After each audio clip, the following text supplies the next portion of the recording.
Les vraies voix Sud Radio, 17h-20h, Philippe David. Retour des vraies voix avec Philippe Billiger, Françoise Degois, Elisabeth Lévy, c'est l'heure de notre grand débat. Les vraies voix Sud Radio, le grand débat du jour. Nous travaillerons dès demain à construire une majorité d'action. Ce qui me met en colère, c'est le cynisme et c'est le désordre. Je veux qu'ensemble, nous redonnions un sens et une vertu au mot compromis. Au fond, nous devons passer cette tempête. Il y aura certainement des hausses du prix de l'électricité et du gaz. On devra décaler l'âge légal de départ de 4 mois par an. Un désaccord salarial ne justifie pas de bloquer le pays. Et il y a la crise dans nos services hospitaliers, il y a la crise de nos déserts médicaux. On ne peut pas fonctionner à coup d'interdiction. Et je vous le dis, ça ne mènera à rien. C'est le tableau de bord IFOP fiducial pour Sud Radio et Paris Match qui a été dévoilé il y a à peine une demi-heure et il n'est pas bon pour le duo de l'exécutif. Emmanuel Macron perd 2 points sur les gens qui approuvent sa politique. 64% des Français n'approuvent pas l'action d'Emmanuel Macron et 65% des Français n'approuvent pas non plus la politique menée par Elisabeth Borne, la première ministre. 74% des Français interrogés estiment que Macron n'est pas proche de leurs préoccupations et 65%, je donne quelques chiffres parmi d'autres, qu'Elisabeth Borne n'est pas ouverte au dialogue. Et pour vous, est-ce que, avec une telle impopularité, l'exécutif peut tenir 5 ans sans crise politique? Vous êtes 89% à dire non sur Twitter.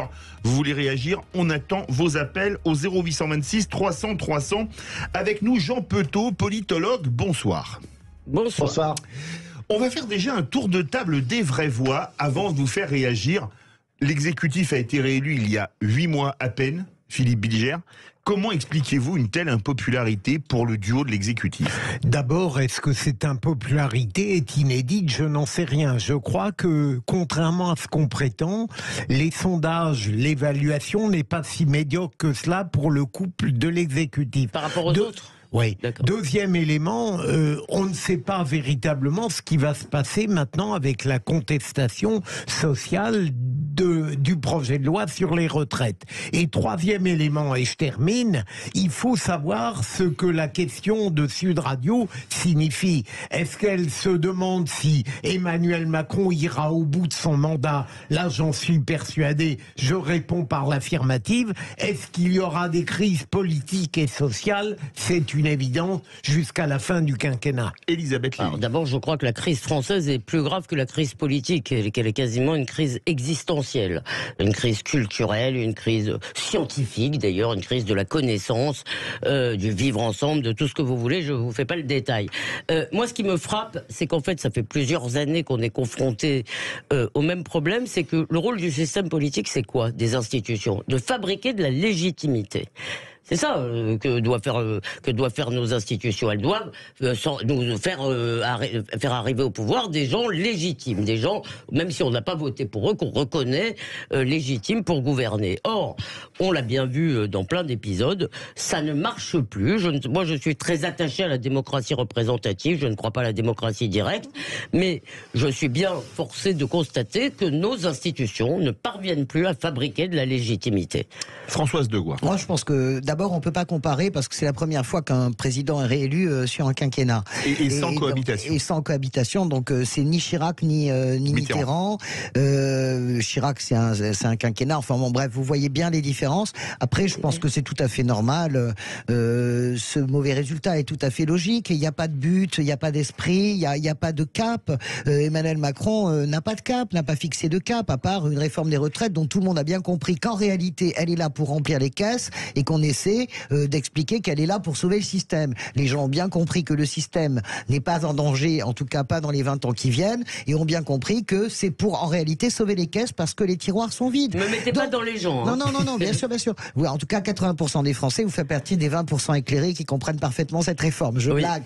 En tout cas, bien sûr, il n'y a pas de cap donné par le président. Quant à la question de la légitimité, je pense qu'il y a une usure réelle et puis il y a l'impopularité de ces mesures. Vous avez 20% de la France qui va bien et vous avez 80% de la France qui galère. Eh bien, ces 80% considèrent que cet exécutif ne prend pas soin d'eux, ne tient pas compte de leur souffrance. Et il est normal que ça soit comme ça. Jean Petot, pour réagir au tour de table des vraies voix. Oui, alors il y a beaucoup de choses qui ont été évoquées. Je partage d'ailleurs une partie des opinions qui ont été exprimées et entre autres le fait que la question que vous posez et auquel les auditeurs de Sud Radio répondent par Twitter, je vais être un peu direct, n'a strictement aucune valeur en termes de connaissance de l'opinion des Français. Je dis tout de suite que votre auditorat n'est absolument pas représentatif de l'opinion des Français. Ça, c'est pour. Oui, non, enfin, c'est parce pas. que là, c'est 90%. C'est pas parce que c'est l'auditoire de Sud Radio, c'est les auditeurs en règle générale. C'est ce que vous voulez dire. Il n'y a pas de méthode scientifique sur ce sondage. Il se trouve, chère madame, que les sondages relèvent d'un certain nombre de lois qui sont des lois scientifiques. Je suis d'accord.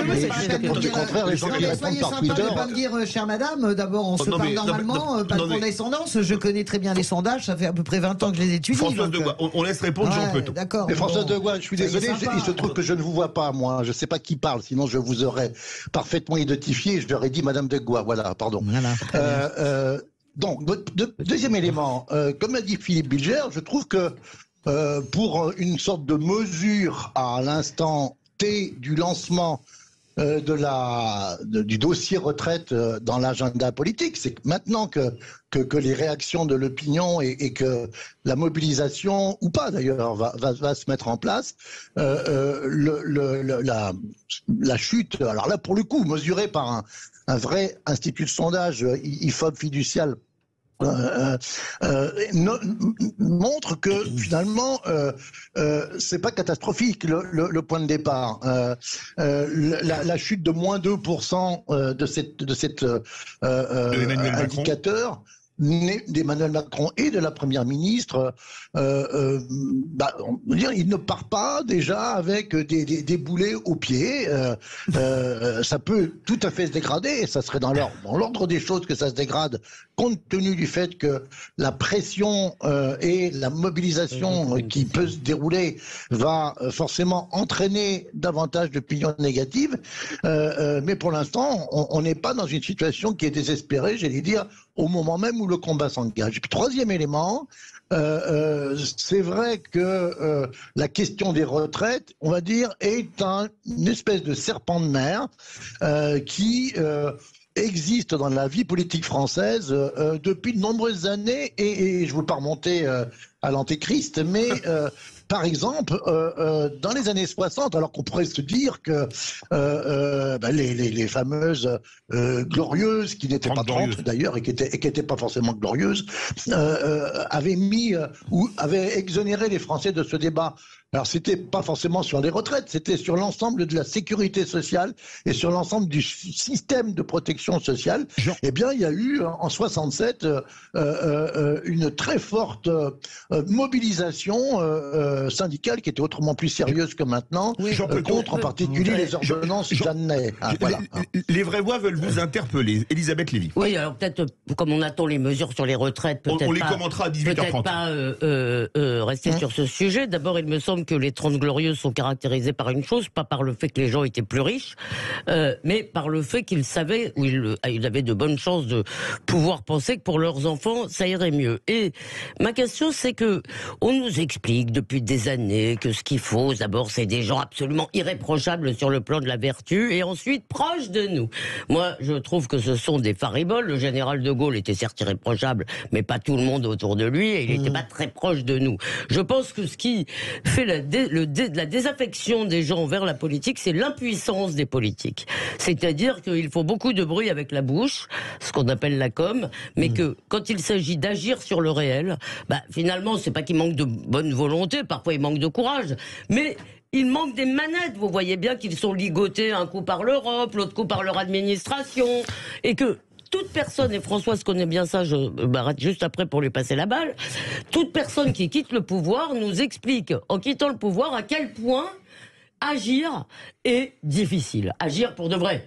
Ouais, c'est l'exercice de l'impuissance, le pouvoir. Moi, je l'ai... 2000 mêlées, 2000 d'ouverture pour le passage de balles. C'est l'exercice de l'impuissance. Il faut une volonté absolue pour ouvrir des marchés. Il faut une volonté absolue pour lutter contre Bercy. Quand vous êtes... Non, mais vraiment, ce n'est pas une légende de dire que Bercy est un État dans l'État. Mais Bercy, c'est l'État dans l'État. Et quand vous avez Angela Merkel et François Hollande à l'époque qui s'entendent sur quelque chose, vous pouvez être sûr que le directeur général du Trésor français et son homologue allemand et le chancelier des Exchequers se parlent entre eux en se disant non mais ça on va pas laisser passer, etc. Il y a une mainmise profonde véritablement de Bercy, elle est réelle. Moi j'ai fait des réunions interministérielles là-dessus. Mais moi je suis pas sûr du tout que ça soit ça véritablement. Je pense qu'être proche des gens, et je suis d'accord avec Elisabeth, il faut pas se tromper sur ce sens. Je pense que le sentiment est que les gens qui nous gouvernent n'ont pas conscience, si vous voulez, de la dignité de la vie de chaque personne dans un pays. Vous comprenez ce que je veux dire? C'est quand même ça, le rôle d'un gouvernant. Le rôle d'un gouvernant, c'est de prendre soin, de ne laisser autant que faire se peut personne sur le chemin. Et je pense que vous êtes bien aimable, mon cher professeur de Sciences Po, de dire qu'il ne part pas de loin. Pardonnez-moi, mais 2/3 des Français, on n'a même pas commencé la réforme, 2/3 des Français qui considèrent que Macron et Borne ne font pas un bon job. Je veux bien que Philippe Bilger soit optimiste, mais là c'est pas une question d'optimisme ou de pessimisme. Les faits sont têtus. 2/3, c'est un chiffre qui n'est pas bon. C'est 64 ans, je vous le dis. Jean Petot, et on fait réagir Philippe Bilger. Madame Desgois, vous pouvez me rappeler le score d'Emmanuel Macron au premier tour de la présidentielle de 2022 ? C'est-à-dire, oui, 21-22%, oui, alors quel est le problème ? Et alors quel est le sujet ? Là, vous avez effectivement un électorat qui s'est prononcé pour Emmanuel Macron et qui ne représente qu'un 5e du corps électoral. Voilà.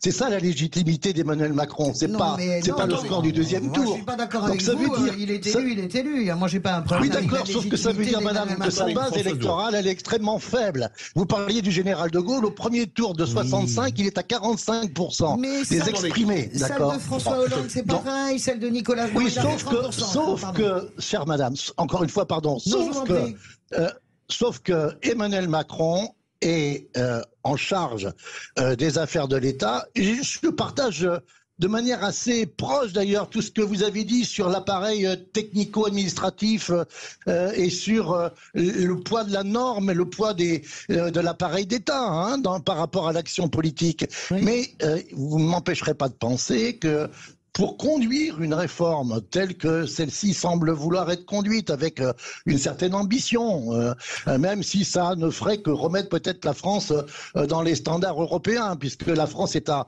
62% d'âge pivot, 62 ans pardon d'âge pivot aujourd'hui, et ça la met pratiquement 2 ou 3 ans en dessous de la quasi-totalité des autres États européens. Eh bien, pour conduire une telle réforme, il faut avoir sans doute une légitimité électorale supérieure à ce qu'elle a été au premier tour de 22. Philippe Bilger. Je voulais vous demander, je ne suis pas sûr que les obstacles que le pouvoir rencontre pour mener une politique entraîneront les crises dont l'interrogation de Sud Radio parle. Mais est-ce que je peux vous demander comment vous voyez, et malheureusement on a encore un peu de temps, comment vous voyez le futur de ce quinquennat? À votre avis, à partir du moment, je pars de ce principe où la contestation contre les retraites sera à la hauteur de ce qu'annonce par exemple la Fronde sociale et les syndicats. Comment vous voyez le futur de ce quinquennat? Comme du passé, à peu près d'ailleurs de ces 25 dernières années, les crises sociales, je parle d'abord des crises sociales, ont un certain génie à surprendre les observateurs. C'est-à-dire celles qui sont annoncées parfois n'ont pas lieu et on ne voit pas venir les autres. On n'en voit pas venir un certain nombre. Et compte tenu du temps qui est assez court, je ne développe pas. Par contre, pour qu'il y ait une crise politique qui amènerait par exemple une dissolution, compte tenu de ce qui s'est passé en 97, qui est un assez bon exemple Boomerang, qui la scène un peu initiale du dîner de cons, vous savez, avec ce championnat de spécialistes de Boomerang. Eh bien, compte tenu de ce qui s'est passé en 97, c'est pas un hasard si ça fait 25 ans maintenant qu'il n'y a pas eu de recours à l'article 12 sur la dissolution, alors que entre 58 et 97, il y avait eu 4 dissolutions, pour des raisons d'ailleurs différentes à chaque fois. Eh bien, pour qu'il y ait dissolution et qu'il y ait, je pense, une prise de risque, même de la majorité relative parlementaire sortante, il faudra qu'il y ait conjonction, et il faudra qu'il y ait conjonction d'un blocage social et d'un blocage politique. Et là, on retrouvera en quelque sorte la lettre de la Constitution de 58, c'est-à-dire celle qu'a voulu le général de Gaulle, à savoir, en cas de blocage politique et social, on rend le peuple arbitre de ce blocage. Je ne pense que ça peut être qu'à cette condition-là que la dissolution, qui pourrait être une hypothèse de sortie de crise, pourrait se produire. Je pense donc, le corollaire de ça, c'est que pour l'instant, il n'est pas question de dissolution, parce que ça serait sans doute beaucoup trop risqué pour celui qui appuiera sur le bouton, et il n'y a que le président de la République qui appuie sur ce bouton. Je voudrais vous poser une question à tous, il nous reste 2 minutes, un peu plus de 2 minutes. Dans le même sondage, quelle formation politique incarne le mieux l'opposition au président de la République Emmanuel Macron? 1. Le Rassemblement National, 37%. 2. LFI, la France Insoumise, 28%. 3. Très loin derrière, les Républicains, 14%. Est-ce que, Jean Petot, les vraies voix, est-ce que finalement c'est pas la meilleure assurance vie d'Emmanuel Macron, puisque les deux principales oppositions sont inconciliables? Je pense qu'il faut arrêter avec... Moi, je crois que c'est des analyses d'essuie-glace, c'est-à-dire ce que vous avez devant les yeux. C'est facile de dire cela, mais je crois que ça ne se passe pas comme ça, forcément. Le fait de dire que ces oppositions s'annulent et que c'est la meilleure chance de Macron, non. Vous ne savez pas ce qui peut se passer à l'Assemblée nationale. Moi, je ne suis pas Madame Irma. Je suis d'accord avec notre professeur pour dire que les crises sociales, on les annonce là et elles arrivent là. Mais alors, entendons-nous bien sur le fait que les crises politiques, on considère que pendant 4 ans, il ne va rien se passer, mais la réalité, c'est qu'il peut tout se passer. Elisabeth Lévy, Philippe Bilgercourt et le mot de la fin à Jean Petot. Elisabeth Lévy. Non, moi, évidemment, si vous voulez, on voit bien qu'à l'Assemblée, il n'a pas une majorité absolue, mais il n'y a pas de majorité contre lui. Et la deuxième chose, c'est que 2 des grands partis d'opposition, LFI et RN, sont considérés comme une partie des Français comme des partis de protestation plutôt comme des partis de gouvernement. Mais je voudrais... Il est protégé, en effet, vous avez raison, par des oppositions contradictoires, antagonistes. Tout dépend maintenant de l'attitude des Républicains. Voilà. J'espère que le soutien qu'ils apportent là ne sera pas une livraison corps et âme aux macronistes. La seule motion qui pourrait être signée, c'est une motion des Républicains, et Éric Ciotti a mis son drapeau blanc avant même de combattre. Jean Petot, le mot de la fin, allez, je vous donne 45 secondes. Est-ce que c'est pas la meilleure assurance vie d'Emmanuel Macron, ces 2 oppositions inconciliables? Oui, sauf que c'est toujours très risqué de parier ou de durer sur une mèche à retardement, en quelque sorte. Ça, c'est un premier élément. Deuxième élément, tout le monde prend des risques dans cette affaire, politiquement parlant, et en particulier, et au premier rang, les Républicains, qui risquent soit d'être associé définitivement à une mesure sociale rejetée par la majorité des Français, la grande majorité des Français. Donc ça, c'est quand même risqué pour eux. Et deuxièmement, si ce n'est pas le cas, ils risquent de se faire d'une certaine façon cocufier par Renaissance et par Emmanuel Macron, c'est-à-dire qu'ils ne tireront pas les bénéfices finalement de l'apport qu'ils ont fait qu'ils ont donné pour que ce texte passe. C'est tout le monde, c'est risqué pour tout le monde, mais c'est intéressant comme période, c'est le moins qu'on puisse dire. Oui. Ah ben justement, on continuera à en débattre. Merci beaucoup Jean Petot, politologue. Verdict, près des 2/3 des Français désapprouvent Macron et Borne. L'exécutif peut-il tenir 5 ans sans crise politique? Vous êtes 90% à dire non. Ça vous dirait un quiz, les vraies voix? Oui, Eh ben c'est tout de suite. C'est maintenant, génial.